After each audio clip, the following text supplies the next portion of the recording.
Hello, everyone, and welcome to the Please Hustle Responsibly podcast.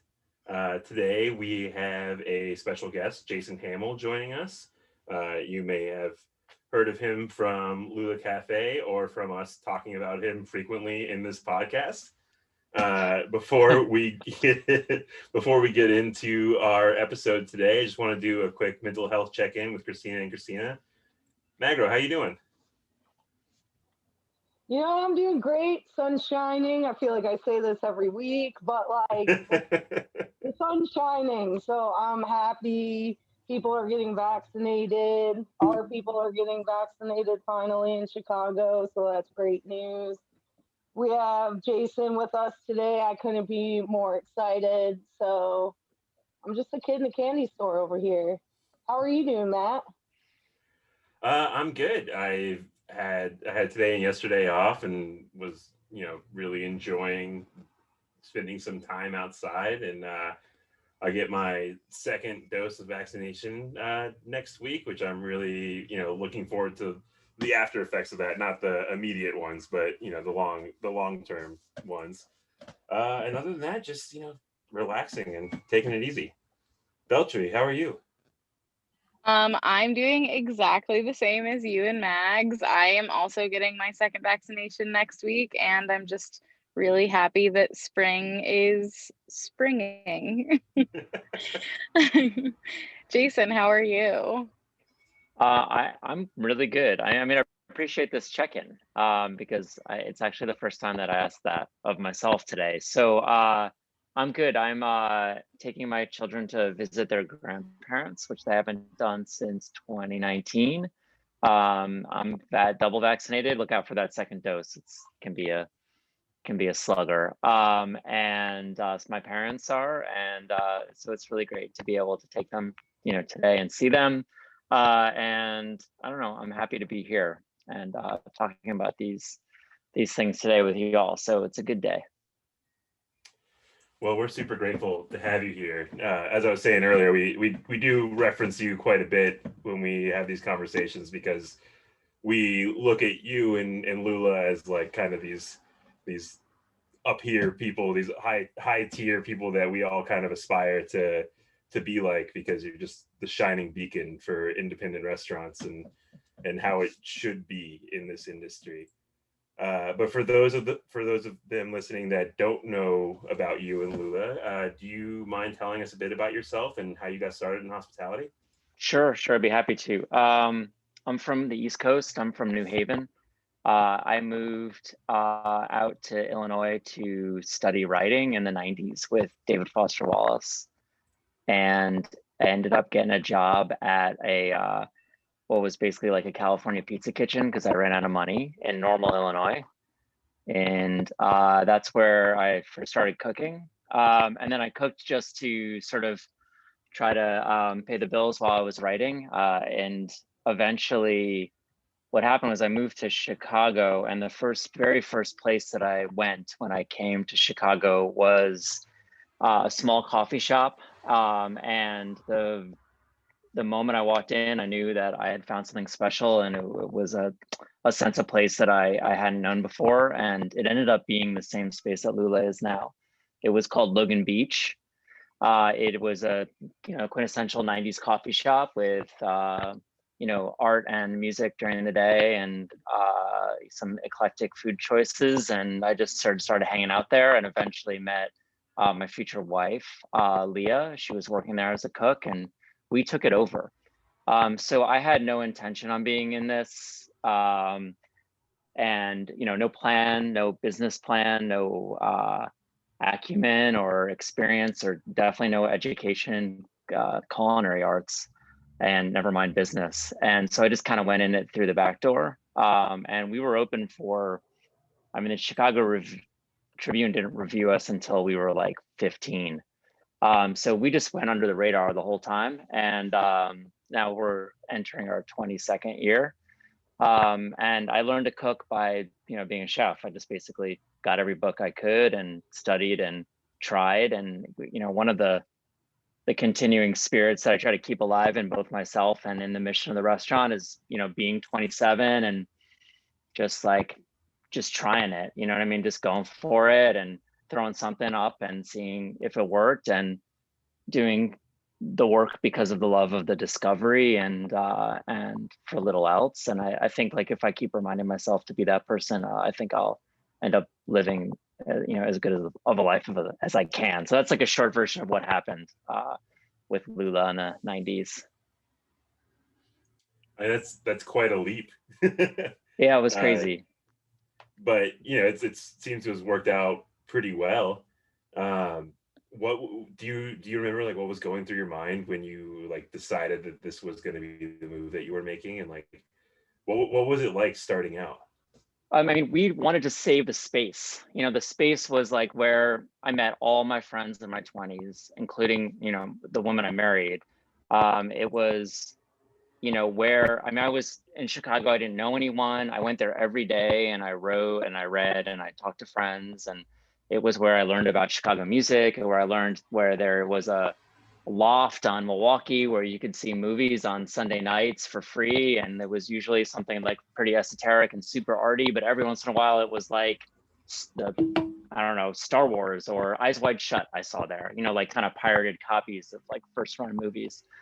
It was 90s, and we're in like Logan Square and Wicker Park and Bucktown. It was a very different place then. And I met so many people who were, making the world in their creative vision.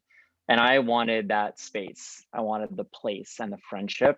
And the food was a vehicle to get there and to express that. So it was more about the community and the culture of the space than it was about food at the time. And when I started, I really, I didn't know much. I mean, I want to look back on my life, like from an Italian family. The last name might not show that, but my family's Italian. Food is and eating dinner together is pretty central to my upbringing.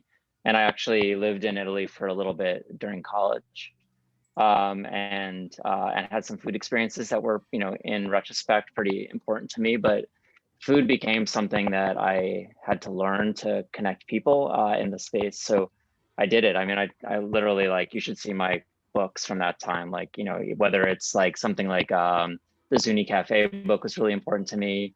The French Laundry book was really important to me. All the Alice Waters books were important. And I was like, literally, okay, bought a leg of lamb. Like, I got to figure out how to cut it. And I would go to like Zuni. I would go to the Jacques Pepin book and I'd study it. And I'd be like, "Hey, here you go." I mean, thankfully at the time we weren't very busy, so I could make a lot of mistakes. But man, I mean, that's when the farmer's market opened, and I had a friend who was a chef who really turned me on to a lot of things. And she told me about the farmer's market and took me there, and that's when I met, Greg Gunthorpe and Mick Klug and all the people who were starting out at the time. And I got interested in connecting the source of what I was buying with people and their stories, which makes sense from like a really narrative driven person. So like I just got really invested in the farm to table idea more from a, I don't know, like a contextual or a narrative space than from, anything else. And like I just got obsessed with it, and I've, gone to the market every week since then. I mean, that market's pretty great, and all those people are amazing. Yeah. And it's interesting. I mean, because I've been in Chicago for like 7 years, and like, Mick Klug was not small when I got here, and is, even bigger now. So it's kind of interesting to think about that aspect of them just starting out back then. For sure. I mean, those, I mean, we can get into this, but those people are under a lot of duress, and their livelihoods are threatened. Maybe not. Klugs are pretty big at this point, but like Gunthorpe Farms just shut down their chicken production to focus on pork, but because chicken has become an untenable practice in America for a small farmer, which is like a story that has gotten like almost no attention, and is really sad, some of the critical farms that I've developed strong relationships with have closed. Like Green Acres is not coming back next year. And Leaning Shed, which is another really critical one, is gone. And those aren't necessarily COVID casualties, but like, I gotta be honest, like it's not coincidence that they're not here now. But it's part of the strain of the the whole, the food system in America, that after 20 years of this like movement, like we're not really anywhere beyond where we were when I started, I mean, kind of leading into that is my next question, which Lula has really been like a cornerstone of the Chicago hospitality community for a long time. And so why is community so important in this industry, and how do we support it more? I mean, community, yeah, I mean, I am someone who, like, I think it's about personal story, a lot of restaurant life. And I'm someone who, I mean, I had no friends or family in Chicago, and now I have friends and family, and a community and that I believe in and respect that is very large. And I'm extremely grateful. And I feel like my gratitude for what Chicago has given me and what that community given to is something that I just constantly replenish and try to feed back out of respect for what I've been given. So personally, like, I love the people that I'm with and the people I work with and the people that I've met through the work, both, but whether we just talked about some farmers, but also, I mean, through this work, I've met all sorts of like really crazy people that I don't think I would have met otherwise, and have had experiences that it just never would have happened. So I'm grateful for the community, like personally. In terms of like community and hospitality, I think we're at a turning point and we're in a pivotal moment of reckoning. And I think it's because, I mean, let's be honest, like this is an economic relationship we're talking about. And there have been winners and losers in this relationship. And, and it's absolutely not an equitable one. So I'm looking really hard now at like my past with this and saying like, I've got an opportunity to build something different now. And I'm looking back and saying like, how can what have I learned in this? And what is my opportunity for actually putting into practice things that I've learned? Because it's one thing to learn something and it's another thing to behave like you've learned something.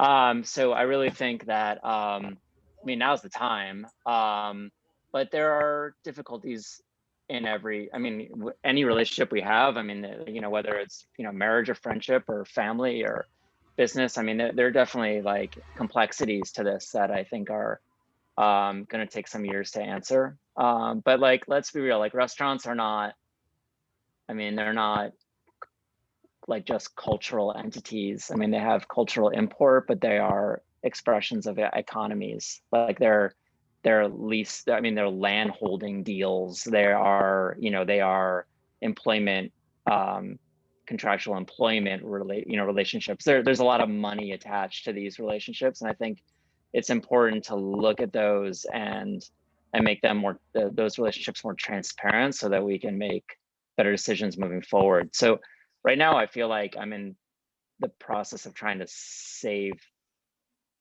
the chance to build community. And I am hoping that the community that I did build is still, as some part of it is still there to be available to rebuild. But I don't have any kind of, I'm not counting on it. You know what I mean? Like, I think that's part of, I know I'm rambling on right now, but like, that's part of the loss of COVID is like, it's a loss. Like all of us and at least at Lula, like we're very close and we had a life in a certain way together.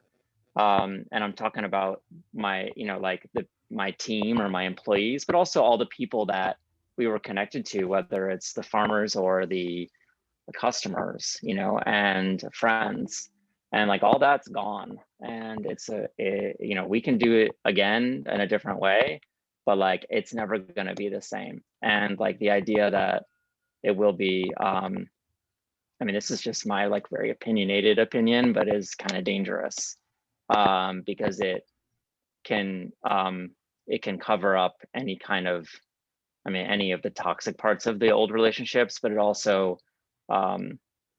doesn't acknowledge the serious like trauma of whatever, but some people have been through this year. I know that's a downer, but like, I mean, I'm positive about the future, but like, I'm not pretending that this Yeah. what we went through is, and what we have to go through is like really like all that sunny. It's a good opportunity, and I'm really, I mean, I'm ready for it, but this is serious shit, you know what I mean? It's not, it needs to be thought of very carefully, I think. Yeah, I mean, this year has been tumultuous to say the least for everyone in this industry, and Yeah. like ups and downs, and people losing jobs, people losing restaurants, people being on unemployment for months and months at a time. Like I still know people that have now been out of work for over a year, and these are Absolutely. these are people that are like work in this industry that are like some of the hardest working people that I know, because everyone in this industry is some of the hardest working people that I know, because everyone just puts so much into it.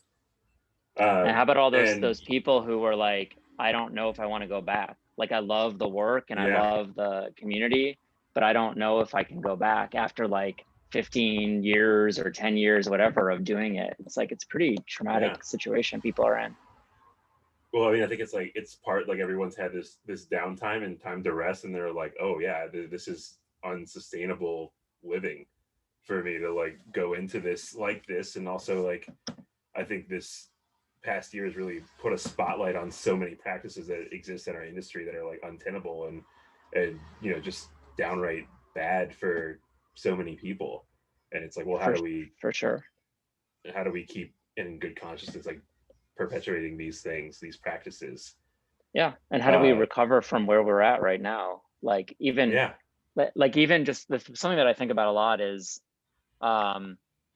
I mean, we talk about emotional labor in the industry a lot. And there's a really, I mean, I've been recommending this a lot to people, but I really love the On Being podcast and her work. And there's a recent episode where they talk a lot about the physiological like impact that this COVID trauma has had on our bodies, and what impact that has had. And I know like personally, like, I feel like I've been through a lot of stress and hard work in my life, but like this loss and rebuilding and the uncertainty around COVID has really done a lot of damage physically. And I know that it has about for everyone who has lost a job or been stuck at home. And it's not just about like exercise or like healthy eating. It's about like this, we've just been through this like really traumatic experience, and what the stress of that does to bodies. And now if we're thinking about that in terms of coming back to restaurants and the stress the stress that workers are under in that situation, and like what it's a physical job, and then yet you already have emotional labor just dealing with the public and their wants and their needs and trying to understand where you fit in. And now we're putting like a like lingering pandemic danger of that into the mix. I mean, that's really, really, really rough. I mean, that's part of the reason why we haven't reopened. I mean, among many, but like that's hard to deal with. And like, it's certainly not going to be, it's not compensated for that. I mean, whatever, we can go into that in a minute, but like, that's crazy shit like that they have to deal with. And like, it needs to be thought through. It is. I mean, I was talking to Magro about this in July when I first got asked to come back to the job that I was at pre-pandemic, and I don't like, nobody told me that I was gonna feel so much stress and anxiety from just getting a phone call asking me to come back to work, and the thoughts and like the feelings that went into that. I was just like, okay, well, like I felt like I'd get that phone call and be like, all right, cool, let's go back to work, and like I got it, and I was like, oh fuck, like I don't know if I'm ready for if this. you're ready, right? Yeah. It's been a year. The hospitality industry, it's not like we've really ever been treated very nicely, but then it's like you deal with the dehumanization and then also just not really been treated like a person. And then you have the pandemic that starts to happen, and now you're now considered essential but not treated as if you are essential, so you don't have the care or the safety or the things that you need to be able to feel safe at work. So it's like, and then you have like owners now who just are trying to continue the same abusive patterns and relationships that they did before pre-pandemic. So like as a worker, you've had an entire year to focus on like how things should change and could change, but then you get that phone call and you're like, I don't even know if I'm ready. Like I don't Yeah. even know if I'm ready to go back, even if you did change everything, because is it, and then you're left with weighing your livelihood over your personal well-being. And that's, I think, what's been the toughest, like as a worker throughout all of this. Yeah, I mean, I'm with you 100%. I mean, I think about the question about livelihood versus life. This is like a question that none of us should have to like really have to answer. Like, I mean, I'm of a like the 100%, you know, opinion that we close everything down and provide the support both for workers and for owners to get through this in a healthy way together, and then reopen when it's safe to do so. But the, you know, the way that this pandemic was handled, I mean, there were definitely a lot of people who were thrust into decisions that were impossible, you know, really, really impossible. And I'm not saying that all decisions made were, you know, are impossible, but I was privy to many that were just like, I don't know what to tell you. You know, I mean, you're choosing between losing, you know, you putting people back to work when you don't feel like you're ready, or losing your restaurant from the owner side, or from a worker side, you're feeling like you might lose a job that you've invested, you know, 10 years into, or that you really care about, and in your own personal safety. And then, like, you know, I personally had like an issue that, I mean, it continues, but like I live with my wife's father who's 91 and who's going through chemotherapy in my house, and I have 2 kids. So like, where's like, everybody has those kind of situations at home, you know what I mean? Like, how do you navigate those like really important like personal complexities in what's effectively like a marketplace, you know what I mean, of labor? And that's why the government needs to, like, I mean, at certain things the government needs to do, like health insurance, you know what I mean? Like, we shouldn't have to be making these decisions about like how much insurance we give people and like whether or not you go with these people or that people because they give more, you know, like I feel like there should be some basic there's some basic human needs that need to be met, and they need to be met by the government, in my opinion. Yeah. And they're not making that happen, and it just shows you that, you know, we don't live in the kind of culture that believes in taking care of anybody but, you know, themselves, you know.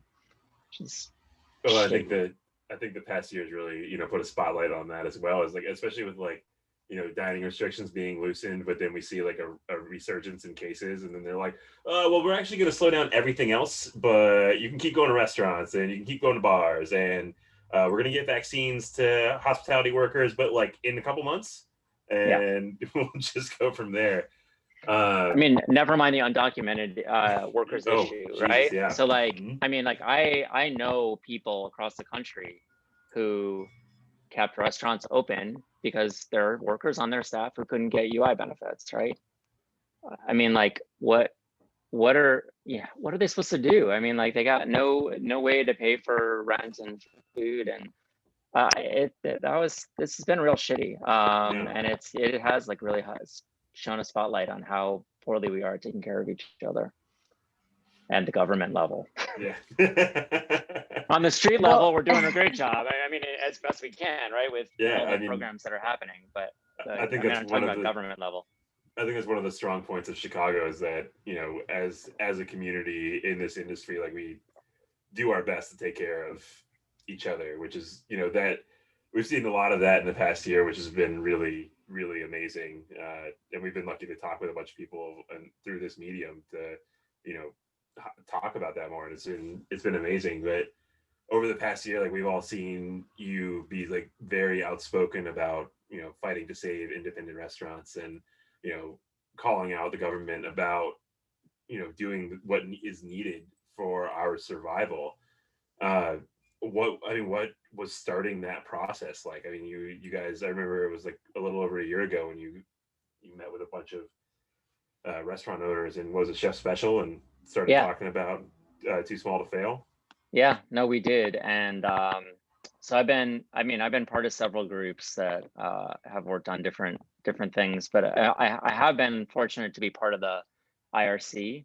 And I mean, this last COVID package had the $28.6 billion in it for federal restaurant relief. And I mean, it's a little late, everybody, but it's not. I'm very thankful for it. I mean, I think that that you will see a lot of places that would have closed be able to stay open because of this bill. I'm proud that I was a part of that. I saw government in action in a way that I never expected to be that close to this kind of stuff. And I mean, it really depends on interpersonal relationships and connections in a way that can, it's remarkable how much it matters, like who not only just who you know, but like the case that you can make to really important people about your need. I think I think the bill is structured in the right way, and I think it can go to the smallest people first. And I think that's a great thing. So now I am concerned. Like here's an example, a quick story. Like I'm friends with the banker that I use, who it used to be Banco Popular, which is a small bank from Puerto Rico. And they were bought out by First Midwest, but all the tellers and the bank managers and stuff are still there. And so I talk to them all the time. And the other day I spoke with a bank manager there. I was like, isn't this great? Like, did you read the news about this Restaurants Act? And like, I mean, she wasn't aware of it, but she was really surprised to hear that it had gone through and wanted as much information as possible because she's a banker who talks to small businesses, like much smaller than mine, in neighborhoods in Humboldt Park, Logan Square, like West Logan Square, West Logan, Humboldt Park, who have no recourse and don't think that they have any way out of this financially, and are asking her, like, what can they do? Can they get a loan? Can they do this? And they're not, they just don't have the kind of resources. And so I think that the IRC is going to, work really hard at getting the word out that these funds are going to be available soon. The first 21 days are for women and minority-owned businesses and very, very small businesses to access these funds, and that people need to get on it and apply immediately. And the smallest businesses should be in line for that first. And I think that this has the power to really get people through the next year. It's like a year over year situation where you have like less restrictions on your on the funds than the PPP. The PPP was really not designed for restaurants, and it people really struggled to use it effectively. And now this restaurant revitalization fund is something that can help, but if people know about it. And that's really important for the small indie restaurant. And I'm talking about the ones that aren't like James Beard nominees, you know what I mean? The ones that are just in neighborhoods making their family businesses work. They need access and information about these funds. But man, I was really excited about that. But it's been a year plus and restaurants have closed. Friends of mine's restaurants have closed. We all know some of them. They're really hurtful. Some of these closings. I mean, whether it's Blackbird or Cafe Marie-Jean or a million other ones that I could think to name. Maybe they all didn't close from COVID, but many of them did. And it's a loss, right? And then we also want people to be able to get in. We want all, like, there's so much creative work that's happening right now. We want those people who are doing their work in different methods to be able to open up restaurants and to want to, and to know that they have support in the future. So I'm also hoping that this makes people feel optimistic about our industry. Yeah. So I mean, what do we, like, as like the royal we, need to do to keep independent restaurants safe and secure in the future of the American hospitality scene? And that's like, you know, we were talking about farms, like we're talking about restaurants as not just like a place for people to go and enjoy themselves for dinner, but like as a vital piece of, you know, every city's economy and what it brings for everyone. Well, I think there needs to be some fundamental changes to our food system and the sort of like over the macroeconomics of food in the United States. And I'm not especially hopeful that that's going to happen. But you know, we have a lot of plentiful, cheap food in this country, and the cost of like actual of, you know, the cost of restaurants has grown so much. So people are really struggling to turn a profit, and it's causing them to I don't know, to fail. So I think that I have a lot of answers to this question. I think that there are some things that need to happen, like I'm a believer in changing the sub minimum wage and getting rid of it. I think that there needs to be tax policies to support the change from a tipped sub minimum wage to a one fair wage system that works equally for all restaurants in the country, so that there isn't a tax incentive to pay the sub minimum wage. I think that could help a lot. I think that there are a lot of food policies in the agricultural landscape that could change to make small farms like Gunthorpe be able to compete and successfully, so that, like, you know, cheap chicken from Costco isn't, you know, sort of winning the war on, you know, food. And that would certainly help. And ultimately, I think people are going to have to, I mean, I'm really hesitant to say pay more for food, because I know that we also have the challenge of making food accessible and affordable. But this is not something that's like just determined in a single restaurant, you know, the price of food and the access points. This is like a sort of like a national framework. So there's a lot that's, you know, going into like what the cost of a plate of food is, but we certainly need to be able to bring in more. The revenue needs to pay higher wages to create more sustainability in the industry. And in order for that to happen, you know, either the price of food's got to go up, or there needs to be some tax incentives to pay people better, or the cost of food needs to be sort of like checked across the board from, you know, Costco to 4-star levels. So like, I don't know if people are just going to go out to eat, you know, fewer times in a week or what, but I think you're definitely going to see some changes in the people's notion of the value of food and how much it costs to go out to eat, because I think that's probably going to go up, and it should. And you know, the other thing that I think would be really great for the industry to be successful is for there to be federal rules about paid time off and health insurance, and that would create a great playing field for us to move in the right direction. Those are just some of the things, like tax relief, you know, tax changes, you know, health insurance, and like paid time off, I think would be a good starting place. Yeah, I mean, I would love that. And I love that you address like the fact that the cost of food is most likely going to go up, and also should go up, because I think that a lot of people don't understand like the labor and time and love and everything that goes into like producing this food. You know, you go to a restaurant, like there's so much that goes into every plate and every aspect and every touch of the whole thing. And they're like, well, I don't want to pay $20 for this plate of chicken because it's just chicken. Because they go to Costco and they get the 28 pack of chicken thighs for 13 cents, and and they're just like, well, this is obscene. Like, why should I pay this much for it?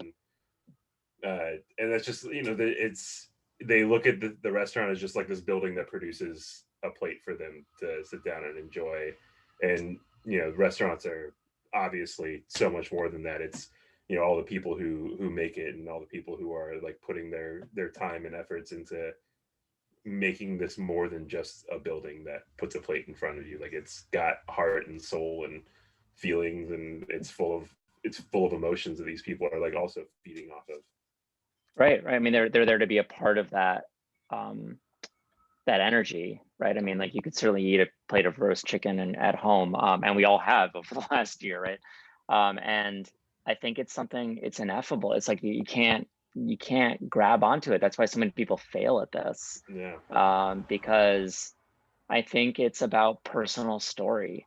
It's about what happened in the space, and like what, and there's something like just built into the story of the people behind it and the space itself. And I'm not just talking about the walls and the color and the design. I'm talking about like how they got there. And and even if nobody knows like that I met my wife at that restaurant, or that I met my friends at that restaurant, or that in that space, or that was literally the first place I went in Chicago, and that's what makes it a special room. And I might even be able to move it I'm not planning on it, but like, it's about the history that it's carried in the project. And I think that you see that in restaurants all across, like the ones that I love are ones that have like these sort of like stories to them that you only find out later. Yeah, I mean, and think about like going out to eat dinner at a place where the staff is like happy and obviously works very well with each other, and it is like more than just like a co-worker situation. Like, this is like a family of people who spend a lot of time together. Like, you can see it when they're like talking and laughing with each other, and it just like it blends into that environmental sound of the restaurant happening. But like, I don't know, just your whole experience is elevated to something like so much more than just going out to. You're not just like sitting there and eating in a quiet room. Like, there's life to it. Right. No, the restaurant is its own entity as well. Yeah. I mean, as I've gotten older, I've been thinking about like how I tell the story of the space to new people who come in. Because that's also important. And that's just like where I'm at in my moment in leadership is like, I need to tell the story of like how we got there, but also of what the values are, and how I intend to build on those and make things, to continue to make things align with my values. So like, that's something that we all have to be intentional about. And I think it's easy for restaurants to have that vibe and that energy in the beginning, and much harder for it to sustain.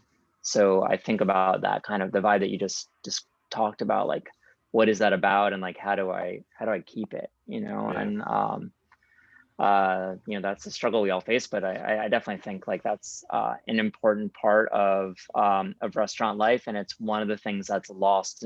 That's the thing that's lost in the pandemic. When people are talking about like the cultural fabric of a neighborhood, I mean, that's what they're talking about. There's those interpersonal connections, and the people, and the energy you get from those spaces. I mean, they're not talking about roast chicken. They're talking about the depth of feeling, Yeah, which is interesting for the people who are like adamant that restaurants need to be reopening, or like the people who call the small restaurants and they're like, well, why aren't you open? Like, they said that you can seat 50% in there. It's like, oh, my staff is terrified and I'm terrified, and 50% of this room is 12 people. So like, why am I gonna open this door? And these people are upset about this, and it's like, yeah, they sure are. They want to make sure that you know what's going on and that you can do it. And like, yeah. I got it. Oh, thank you so much for telling me. I had no idea that I could reopen my restaurant. Thank you. Yeah. But like I hope I've been pretty careful not to like throw, I mean, like I am with you, and we haven't opened a day, and we're not, Mhm. I mean, are we in a fourth wave or not, guys? I don't know. I mean, like I'm a little concerned that we are. But I think it's been important to me to say a lot that, each restaurant has its specific needs. And I think that there have been some that have behaved irresponsibly, and some that have made decisions that I might not have made for my own personal life, but for whatever reasons they had to. And like, I bring up the point about undocumented employees a lot, because I think it's something that's pretty easy for people to out there in the right, like who don't normally work in restaurants, not to think about that, which is, really unfortunate. So also bring that up in case, people are asking why somebody, might want to open at a partial capacity, or they don't have any. I mean, this whole thing, restaurants are built on so much debt. And that's one of the things that, is really, man, that's like one of the biggest problems in the industry, is like, obviously how much it costs to open up a restaurant. And one of the things that has been so, well, our story has been that we didn't really have a lot of debt. We kind of just built up from nothing ourselves. And the stress that debt has put on the relationships between landlords and owners and staff, owners and people who loan them money, and investors and banks and other things like that. And without having like a clear federal guideline stepping in and saying like, okay, you have rent abatement, or you have clear loan abatement for these commercial loans or whatever, or some kind of program to pay these people. There've been a lot of stressors that have caused breakage between relationships, and that could have been made better by some aid early on to prevent those kind of things from happening. So I've always been trying to be careful to say that, because of the lack of federal support, like some people have had to open, like I had no choice. Isn't that terrible? I mean, like you're putting people in in my opinion, you're putting people in harm's way because we don't support undocumented workers in the United States, or the UI benefits aren't accessible to everybody, or a bank is gonna take away somebody's like restaurant that they've spent their entire life working toward, and then they're gonna not only are they gonna be financially ruined, but also there's a bunch of jobs that'll be lost. Like there's so many different places where the lack of clear and decisive federal support really left people in a lurch. Well, now that we've talked about all of that, what does mental health and hospitality look like to you? Well, I mean, we talk about it a lot. I talk about mental health a lot with the people that are working at Lula doing the takeout program now. We do have like a weekly like culture meeting, or a, sort of like core meeting of talk about like where we're at as a company, to make sure that we're aligning our practices with our values. I think that's that alignment is really key in terms of people being, I mean, it's not just about being happy at work, because you're certainly not going to always be happy, but you need to at least believe that what you're doing is the right thing to do. And if you're not, that either there's a system that's wrong, or you're doing something wrong as a business, or that person doesn't necessarily want to be there anymore, which is totally fine. So we have a lot of check-ins with people. But then we're talking a lot about like, I mean, this is the thing that's really hard. The work is hard, and currently we can't charge enough to really put enough people doing the work, because that's really the only variable that really matters here. Like how many people are doing the job, like, because think about a dish station. It's a hell of a lot easier if there's 4 people on a dish station rather than 1. but you can't afford to have 4, so you're going to have what, 2, and like how do you manage that to make sure that like that work can get done and not be too overly taxing, but be the right amount of work for the labor. And that variable is something that obviously is completely determined by the economics of the restaurant. And I think that restaurants like mine that are in the sort of like casual fine dining, you know, that gray area, have a big challenge because we are trying to do things in a way that requires a lot of labor, but we're not necessarily getting the money to pay for it all. So we have to make some tough choices. We have to make choices about you know, about the food we make and the service we give, and we have to make choices that are not only about the art of our experience but about the sustainability of the labor force of the people working, meaning their health, and it's both mental and physical. I mean, it's it has to be a fair and just balance between like how many people are doing the work, how long the work is, and how hard it is, and what people are being paid for. It's not just about, I mean, people need to be paid fairly for sure, but you can't pay one dishwasher in a restaurant that needs 4 dishwashers, you know, 4 times the pay and expect them to live like a healthy life, because the job is still going to crush that person physically and the stress of it. So so I think with like really thinking about the people and how they're going through their day, and whether or not the work is the right amount of sort of the right weight is important, and how that goes through the course of the day. And then thinking about efficiencies and processes in order to maximize efficiency, and not just for production in terms of making more money, but also to make the job manageable itself. And then, I mean, that's kind of like some of the stuff I'm thinking about as an operator in order to create sustainability. Because it's not just about like, mental health isn't about providing resources after you've fucked up. What I mean by that is like, you can't be all crazy and toxic and be like, hey, let's sit down and like, let's do some, we'll have like a yoga class on, you know, on the day off that we have, and like, that'll solve all the problems. Because, you know, it's not, and you don't get healthy being that way either. You can't like go in the gym and lift weights for 6 hours one day and then like live like a disaster the rest of the week. So it's about your like day-to-day behavior. So like, okay, so thinking about that, one of the problems you come up with is in this work is that it still is a race against time, and that is not going to go away.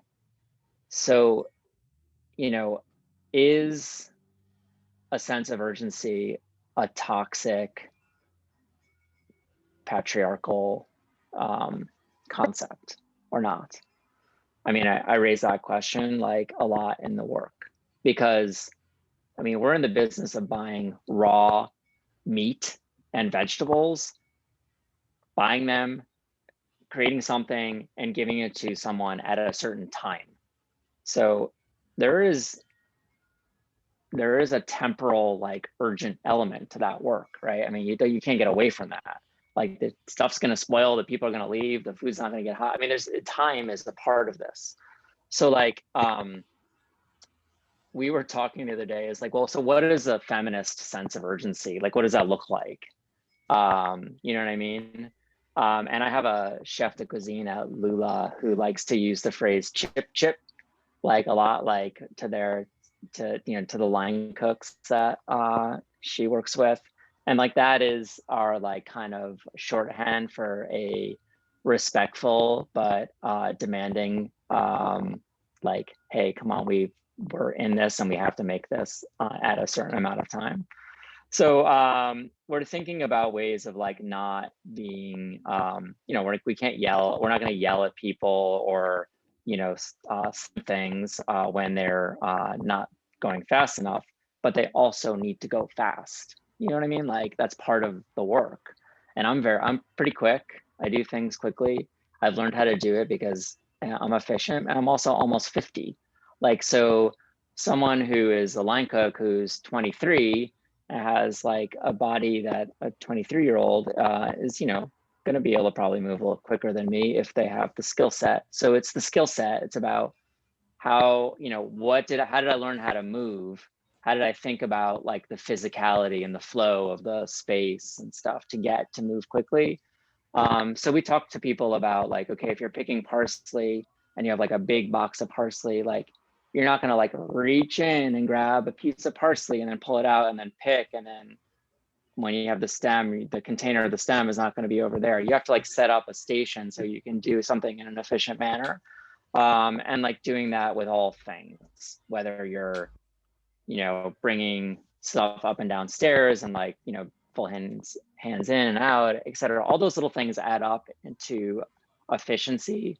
And if we manage to talk about that and teach that as a group and talk about speed and efficiency in a way that says to them, we are asking for this because we are creating a team of people who are better compensated and more, you know, like where sustainability is a primary value, and this is how you get there, because you can't get there just by taking however long you want, because that we will go bankrupt and we won't be able to pay people well. So like we have to actually like put that on the table. Like you're working here, the starting wage is higher than, you know, other restaurants, at least that's how we see it. We offer this, and we are not going to yell at you and swear at you, but we are going to demand that you go fast, and we're going to teach you how to do it. That's how we think of, we're trying to develop our like, you know, sort of like feminist sense of urgency. I mean, I know that that's not like a completely, you know, sufficient term, but like we don't know what else to say, because urgency is part of our life, you know, and it's a demanding job. Did that answer the question, or is that a rambling load of nonsense? I could go on and on about this stuff. Oh no, it's great. The parsley example is fucking hilarious. I mean, because that's like, you know, it's like your baseline thing, and I see it every day, and I think it's like, you know, we work in this industry, and we're like, all right, cool. So I need you to pick parsley, and you expect it to be done fast, but you have this new person in there who, you know, like for a long time, this industry was about screaming and yelling, and you know, your egotistical, typically white male chef, you know, coming down on you for not going fast enough, and people are afraid to, like, you know, to move a trash can next to them to get rid of their trash when they're doing this, because they don't know if it's okay or not. So they're like, well, okay, I know that the baseline of this job is picking parsley, so they just like set it up in the station and do it. It's like, you like, if the person's not giving you the tools to do this in a more efficient way, then they're not providing you with what you need. And I mean, that's, but it's also about teaching the managers to do that, because like managers in restaurants get no training. Like one day you're a line cook, the next day you're a sous chef. You know what I mean? Like you got no management training, no leadership training. You don't know what the hell you're doing. And now you're supposed to teach people about, you know, a different concept of a sense of urgency. And, you know, you came up in a, I don't know, in a Michelin starred restaurant where you got yelled at for years, you know what I mean? So that is something that we think about. We have to train managers, and we have to make the managers a job that people want to do. Yeah. Like that's not, you know, so like this year in the pandemic, we're like, okay, before, this is one thing that we did not do a good job of before the pandemic, which is managers were working like constantly, and they liked their work, and they were just like there all the time, trying new things and like staying late, which is, you know, I'm sure people got burnt out, but like they also kind of liked it, you know what I mean? But at the same time, I don't think that this is not the right way to live, right? So if we take the manager and say, okay, you're going to work like a maximum number of hours, and now all of a sudden we have like 60 hours of labor a week that we have no idea who's going to do that work. So we have to like become really efficient. But like having the managers actually have a job that other people want is like almost, I mean, especially in the front of the house, right? Like kind of unheard of. Like a lot of people would rather be bartenders and bar managers or the top server in a restaurant than the GM, because they know they're going to get paid less, have to work more, and they're going to get all the crap thrown at them. So like managers, it needs to be a job where you get a lot of training, educational opportunities, and like you're not working like, I mean, you can still work a lot, but you're not going to get destroyed and then paid less than everybody else. So that has to also change, you know? Yeah, and it's like you're exactly right. Like people will be like, I'll just stay in my position now. Like, even like hourly line cooks, it's like I Right. make more per hour being a line cook than taking on all this responsibility for 36,000 a year, which breaks down to like $1 an hour when they work Right, 100 right, hours right. a week. Totally. I just had that conversation yesterday with someone because they were like trying to decide whether or not they should leave their management position because they knew that they were going to make more money by leaving their management position and just bartending elsewhere. And then we got in the kind of conversation of like, why does one make the leap from being a bartender to a manager? And it's mostly because somebody has told you that this is a resume builder of some sort. And in order to get to X, you have to do this first and then you can go there. But then you just like you made a great point, Jason. It's like no one trains you. So sometimes, like those toxic environments that you're used to, you end up perpetuating that culture just because that's the only example that you know. So it's like, well, I had to do it. So now you have to do it. Totally. Instead of giving people like the tools that they need to succeed in this position of management, because also when you get into management, you very rarely then get feedback from anyone. And if you do get feedback, it's usually negative. So I think that that's a great way of looking at how we come back into this industry and really look at managers and make their job healthier, more sustainable, and uh, aspirational. Because Yeah. I know that I've been a manager now more than I've been a worker in this industry. And so many people are like, I don't envy your job. I don't want your job. Like nobody wants my job, but somebody's got to do it. Right. So it's Well, just nice and to hear. Go ahead, Belchi. Go ahead. going off of what you said, like the other thing is talking about all of these like toxic traits, like sense of urgency and even just like work ethic, which aren't actually toxic, but when there's no teamwork or leadership involved, like, or if there's other compounding factors, like you have a sense of urgency, but you also have to work like 70 hours a week, like it's just leading to failure.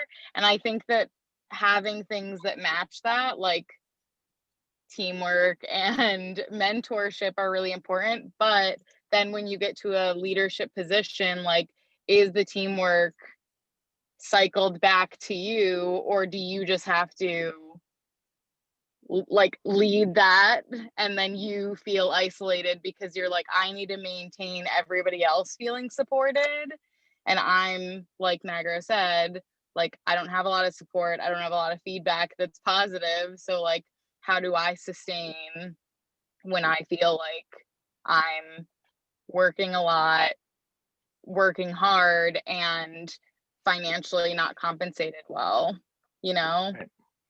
And So I dealing think with the that, crushing stress of the everyday, because I mean, in most cases, owners aren't around to take the heat of that stuff, and it's usually the managers who end up soaking up whatever's left at the end of the day in terms of the stress, right? yeah. Well, and especially with like ownership that's not as present in the space, it's like, okay, cool, I need you to manage this, and it's like you're saying this like these people aren't people, like they're part of the machines, part of the restaurant, part of the building, but it's like, they're all individuals, and it's like you're not. You need to know how to like work with people and like not just manage a thing. Like everybody is individual, everybody has their own wants and needs, everybody has their own things that make them feel good and feel better about the work that they're doing and what they're doing and what they need for their life. And that's how you end up with like people not showing up to work because they're burnt out or they're stressed out or they're tired or scared or Right. whatever. And it's like it's not sustainable for long term. Jason, I mean, the I have a tricky part question. is, let's go. Yeah, go ahead. Go ahead. You've mentioned several times through this podcast your core values and things that mean a lot to not only you, but the core values of Lula. Do you mind sharing with us like what those core values are? And I'm sure they're ever changing, but Sure. I mean, they do change a lot. And there are a lot of them. I mean, I mentioned earlier that a value for us is to capture that sort of that spirit of, you know, when you're younger and just you're doing something for the sort of like the experience of doing it and the challenge and the education. Like those are part of our values, and we express those through like creativity as a value, education, access, and by access I mean like giving people a chance to contribute to the restaurant creatively. There's a lot of, I have like I feel like I have a pretty strong like creative mentor relationship with sous chefs and chefs that I've worked with over the years, and that's a big part of our value system, is giving those people the space to try things and to experiment. And we do that structurally. So like I mean, we don't know how it's going to work after post-pandemic, but up to the pandemic, we were doing a Monday night dinner where like chefs on the team would prepare dishes every week, and like that was a function, sort of like an operational structure that permitted that kind of access and creativity and education to happen. Equity is increasingly a value that we're really reimagining and recommitting to. So this is, you know, my chance to change the pay structures at Lula. So we moved away from a tipping model to a fixed wage model that accounts for seniority and skill set and a range of other factors. We believe strongly that this is the right way to go right now. But a caveat is that we haven't put it into full effect since we're not actually open. But we're currently using that model now, and it's working well. And that has a lot to do with bridging the pay gap between the front and the back of the house, which has always been, which is our industry's one of our industry's major problems. But there's a whole host of other reasons to get rid of tipping. That like the equity as a value has been important to me. Education is a value that I mentioned earlier, but it's not just about like food and wine education. I also want people to have experiences at work that I don't know, just to teach them about the world. So we really do invite people to share a lot and to use the space for other means. So I regularly give the space away to people to use for projects, whether it's like filming, like making films in, or doing art on the walls, or more recently to doing things like we hosted in living color before the pandemic, and doing other things like that. And I want that to be a bigger part of my life moving forward. So if anybody's listening that, has ideas and they need a space, like I'm all about giving it up.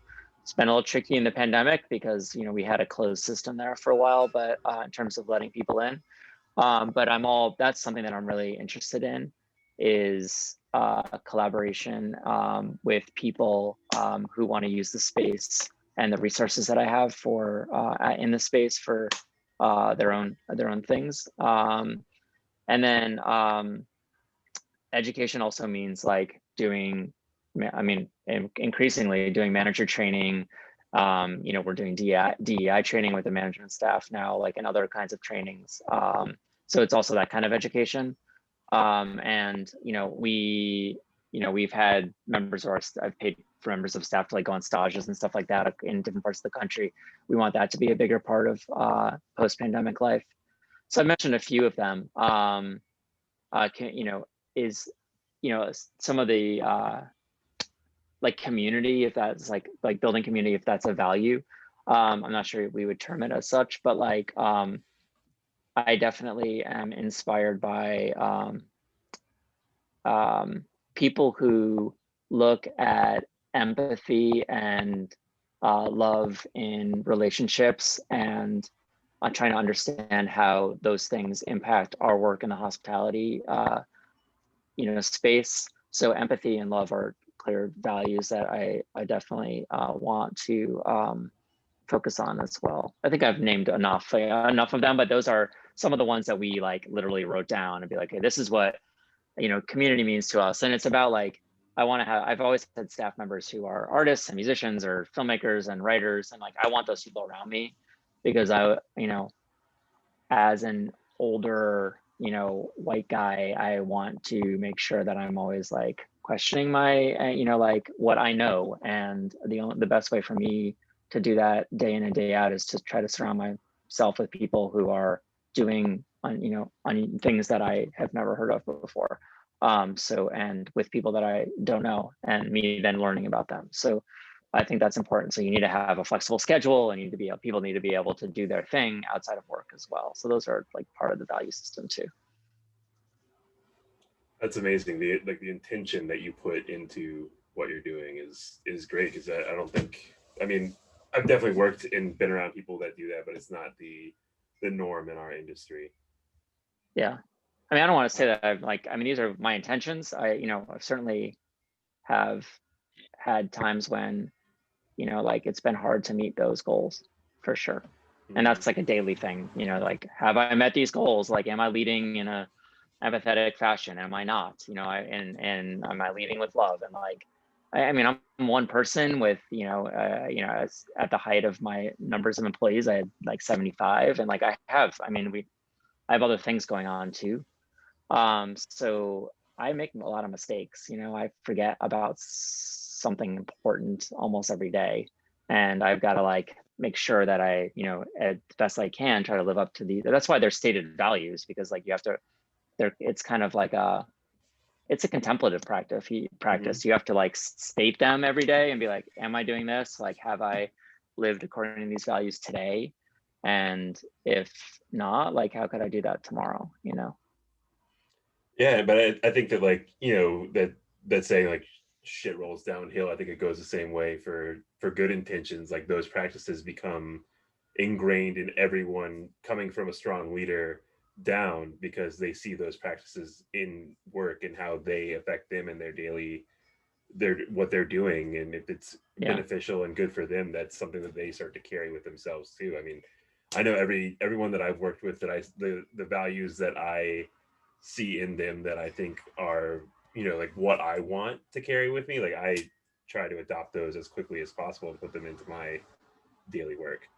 Right. I mean, I am like very, I'm like inspired, amazed by the energy that like sort of the young hospitality people of Chicago have put into this year, and the incredible like projects and work, both from like a food standpoint, but also from a like community-based like mutual aid standpoint. Like it shames the older generation, my generation. And I think that, I mean, I don't know how old you all are, but you're younger than me. And like, that's you deserve all the credit for getting people through the pandemic, not like, not, my age group, because I feel like, the government, like obviously left a lot of people behind, and the incredible work of the young industry has been, I know has been a lifesaver for a lot of people.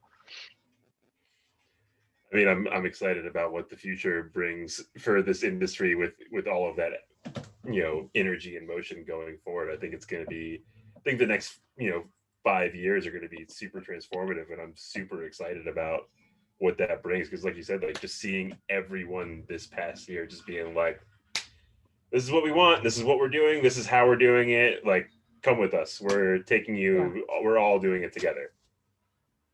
I mean, I completely agree with you. I just hope that we find ways to make the economics work for people in ways that they can they can grow the future that they want to grow. And I do think it's partly, my responsibility to fight for that. And, I'm definitely, my intention is to take that on in whatever way I can. I mean, it still remains to be seen, like, what are the things that we can do to make that future possible. And I'm here to continue to learn about what I should do, and how I can do it. So, I mean, that's my goal. And I know that, I'm sure I'll only get, a fraction of where I want to get to. But I do think that the work that's happening sort of in all of there's so many amazing, like, food businesses that have propped up this year. And I think that they will I hope that they take over. And that's what everybody's talking about in the future. Speaking of the future, what does your future look like? Well, so I gotta get Lula open up when it's safe. So right now we're thinking really only about that.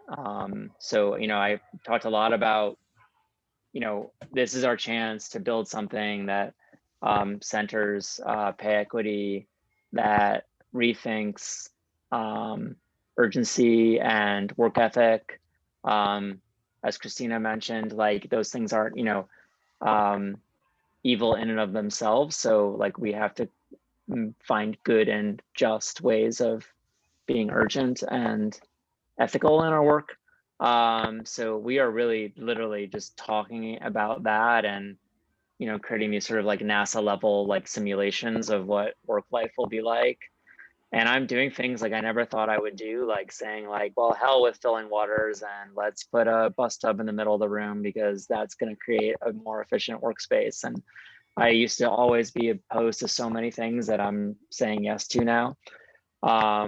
And going from a place that where you say, stop, think, there must be a harder way of doing this, which is a quote from Lula Cafe cookbook.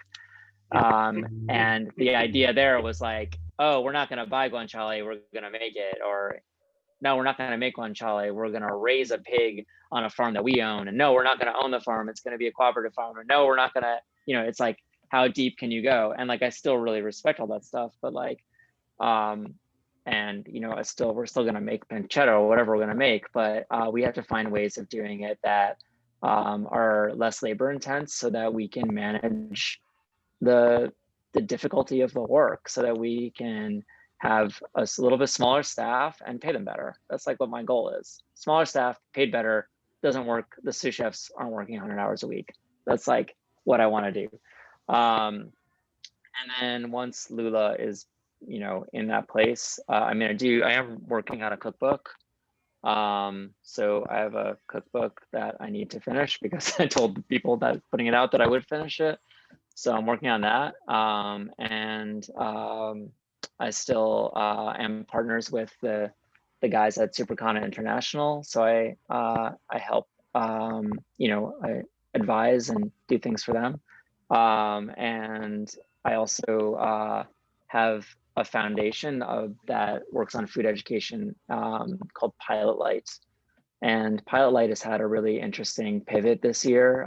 And I'm super like, proud of what's happened there. And so there's a lot of work to be done. And with Pilot Light, the pandemic has sort of allowed us to create accessible education for kids, beyond Chicago, but also it's connected people in so many ways this year, and it's really exploding with energy and purpose. And so I'm also working on that. So those are the things. The future for me is like, this whole like build back better thing, that kind of Biden aphorism, is like something that I think is like a real possibility for our industry if people are intentioned and purposeful enough and put their money where their mouth is. And I want to do that. I definitely am not I'm not there, and I'm not, you know, proud of where I am yet, and I got a lot of work to do. So, you know, I got to put my head down and get it done. I also got 2 kids, so I have to make sure I don't become like toxically imbalanced myself, you know. Sure. I mean, you've kind of touched on all of these things throughout the entire podcast, but for our last question, what does the future of hospitality look like to you?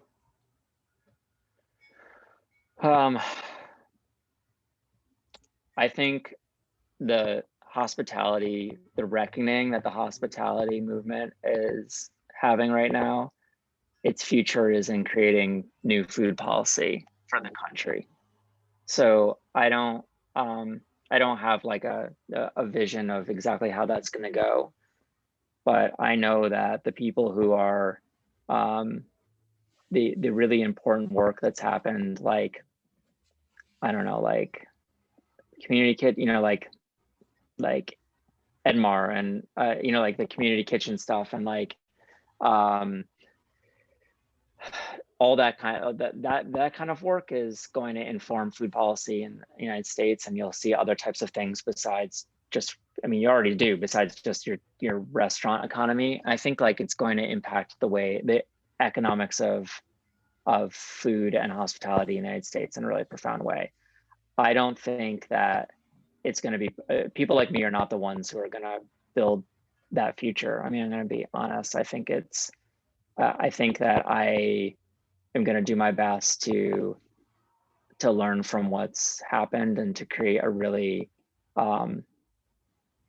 positive impact on my own. But the future is already ahead of me, and those people are already moving really fast. And I think they're going to impact you know, the next generation. I mean, this is my hope, because otherwise I'm going to die thinking that the world is worse than I entered it, and that's shitty. If you have children and you're supposed to, like, I mean, I literally have a kid who'd be like, I don't want to go to Mars, you know. I mean, like, I want this world to be a better place in my lifetime. And like, and there's actually like literal real panic in that, you know, 9-year-old's voice. And like, I do not want to fail at, you know, making the thing better than when I entered it. And so, I mean, that makes, I have to make the right decisions like on a daily basis to show that, like, you know, good leadership is possible, sustainable economies are possible. And, you know, even if I fail, if I go down with it, at least that, you know, I'll go down trying. Like I do need to do that. And so, you know, I know that, you know, I've been doing this a long time, and, you know, I've certainly failed a lot. So I'm really trying to learn from my mistakes and failures in a positive way, like really trying to remind myself to do the right thing, and to build on the things that I've learned so that I don't continue to make mistakes or allow mistakes to happen around me that are not about making the world better. So I don't know, that's what I see the future of it being. It's a lot of love and a lot of, I mean, a lot of improvements over the health and safety of the people in food. Hopefully that answers the question. I definitely don't see it clearly, but I'm gonna try. Yeah, that was great. Magro, you have any other questions?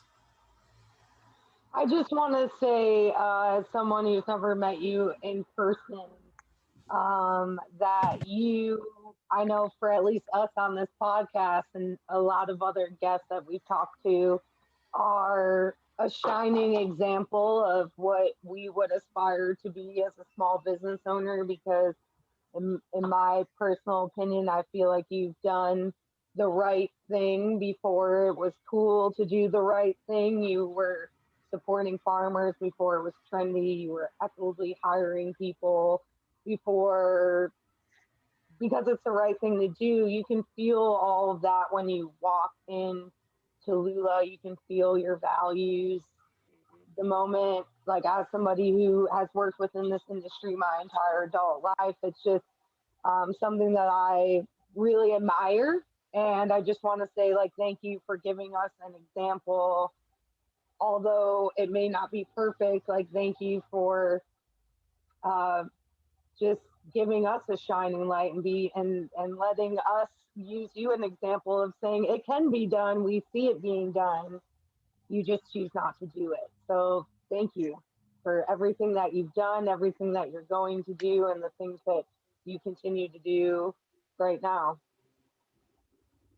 I mean, I appreciate you saying that. Thank you. I mean, I hope that, I hope that, like, you know, I hope that people who are talking in the way that we've been taught, I mean, I know these conversations are happening everywhere, and I hope that people talking about them are given the resources they need to make the changes that they want to make.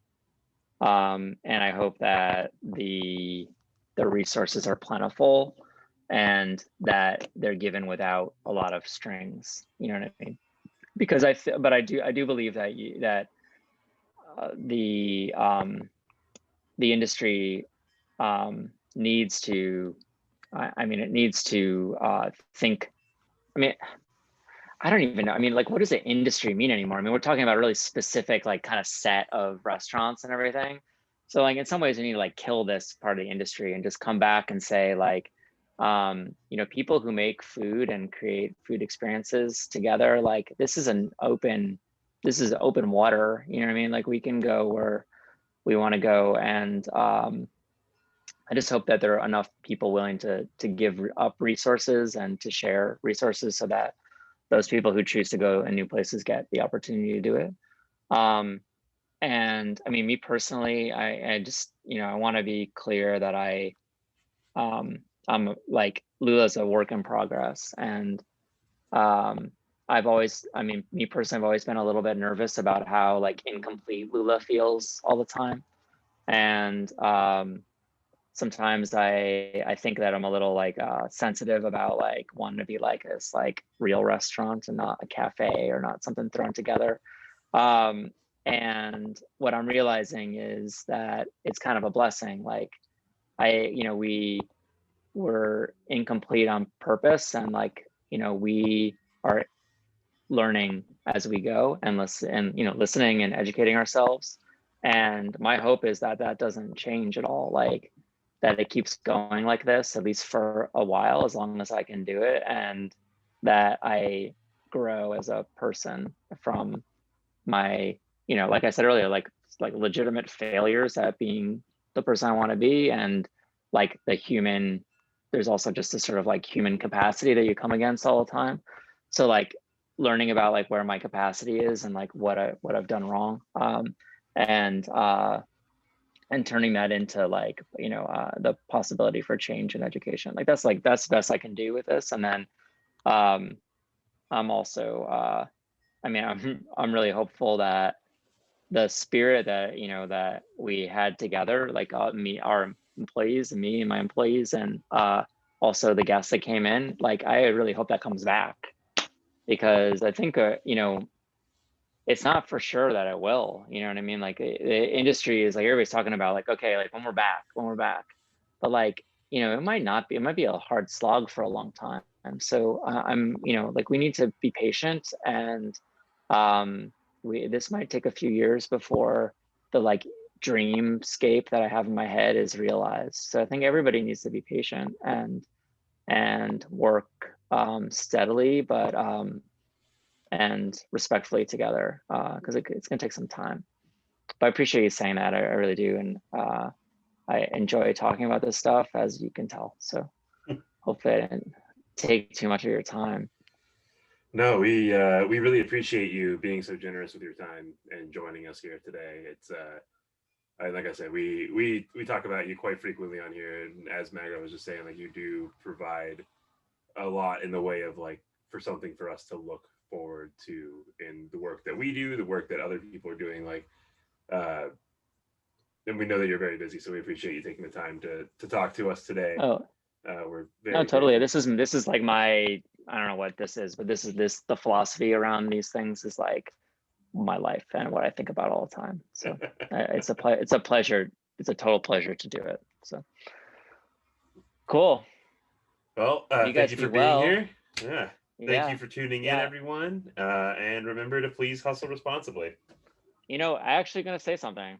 If anybody ever wants any, like I brought up a couple times, like you need to reach out. Like I want to make sure that people who have questions about the grant or who have interest in like have something that they want to do at Lula or whatever can find me and reach me. And I just want to say, obviously, it's really easy to find people these days, and you can send me a DM or whatever. But I'm totally into that, and I invite people if they heard me say something that they think is wrong or not right to like reach out and have a conversation about it.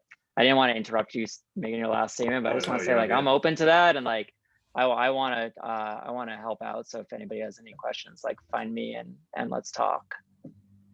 We can also add that like in the info underneath on Spotify and on YouTube, like your contact information if anyone wants any further questions or anything like that. I can definitely do that.